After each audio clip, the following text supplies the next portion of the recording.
मोदी ने शुक्रवार पूर्व प्रधानमंत्री और किसानों के मसीहा कहे जाने वाले चौधरी चरण सिंह को भारत रत्न देने की घोषणा की। घोषणा भले ही अब हुई है, लेकिन इसके कयास बीते कई दिनों से लगाए जा रहे थे। इसकी वजह थी तमाम राजनीतिक गलियारों में चल रही वे चर्चाएं, जिनमें कहा जा रहा था कि आरएलडी के मुखिया जयंत चौधरी इंडिया गठबंधन छोड़कर एनडीए में शामिल होने वाले हैं। पीएम मोदी की इस घोषणा से उन सभी चर्चाओं पर मुहर लगती दिख रही है। उम्मीद है कि जयंत चौधरी अब कभी भी एनडीए गठबंधन में शामिल होने की घोषणा कर सकते हैं। आप लोगों के मन में सवाल उठ रहे होंगे कि आखिर क्यों बीजेपी उत्तर प्रदेश में अपनी सरकार और मजबूत जनाधार होने के बावजूद भी आरएलडी को अपने पाले में करने में लगी हुई थी। वहीं जयंत चौधरी सपा से गठबंधन फाइनल होने के बाद भी एनडीए खेमे में अपना ठिकाना ढूंढ रहे हैं।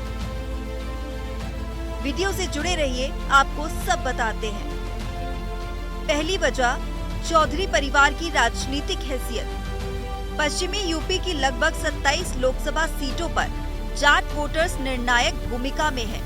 इसीलिए इस इलाके को जाटलैंड भी कहा जाता है। 2013 के मुजफ्फरनगर दंगों के बाद 2014 और 2019 के लोकसभा चुनाव और 2017 के विधानसभा चुनाव में जाटों का साथ बीजेपी के साथ रहा। तीनों चुनावों में आरएलडी की स्थिति बेहद शर्मनाक रही। 2014 और 2019 में वो एक भी सीट जीतने में नाकाम रही, तो वहीं 2017 में चुनाव में मात्र एक ही सीट जीत पाई।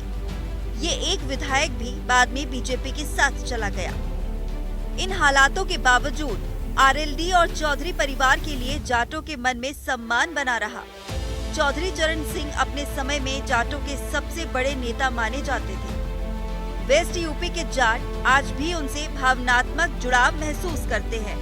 इसी का नतीजा था कि किसान आंदोलन के बाद जाटों की नाराजगी बीजेपी से बढ़ी तो वे आरएलडी की तरफ ही लौटे। लिहाजा 2022 के विधानसभा चुनाव में आरएलडी को 7 सीटें मिली। भाजपा अगले चुनाव में भी कोई रिस्क नहीं लेना चाहती, इसीलिए आरएलडी और जाटों को अपने पक्ष में करना उसके लिए बहुत जरूरी है। चौधरी चरण सिंह को भारत रत्न देना उसी कड़ी का हिस्सा है। दूसरी वजह, वेस्ट यूपी के मुस्लिम जाट समीकरण में सेंधमारी। पश्चिमी यूपी में करीब 26% आबादी मुस्लिम और करीब 18% आबादी जाट है।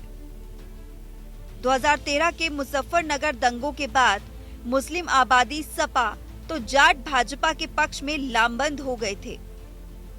इसी का नतीजा था कि खुद अजीत सिंह और जयंत चौधरी को 2014 और 2019 के चुनाव में हार का सामना करना पड़ा। किसान आंदोलन के बाद जाटों की नाराजगी भाजपा से बढ़ी तो वे आरएलडी के पक्ष में आ गए। मुस्लिम तो सपा के साथ ही थे। आरएलडी और सपा का गठबंधन होने की वजह से जाट मुस्लिमों का बहुत ही मजबूत गठजोड़ बना।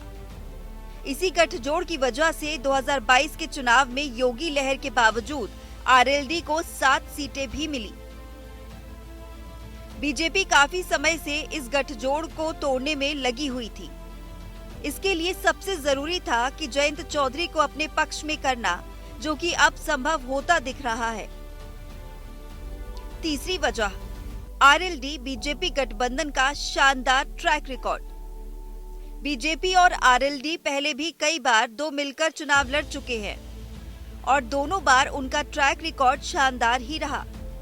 1999 के चुनाव में अजीत सिंह अपनी पार्टी से लोकसभा सांसद चुने गए। इसके बाद वे एनडीए गठबंधन में शामिल हो गए और अटल बिहारी वाजपेयी के नेतृत्व वाली सरकार में कृषि मंत्री बन गए। इसी दौरान 2002 में बीजेपी और आरएलडी ने उत्तर प्रदेश विधानसभा का चुनाव साथ लड़ा। इसमें दोनों पार्टियों का प्रदर्शन शानदार रहा। आरएलडी 14 सीटें जीतने में कामयाब रही, वहीं बीजेपी ने भी 58 सीटों पर जीत हासिल की। इसके बाद 2009 का लोकसभा चुनाव भी दोनों ने साथ मिलकर लड़ा।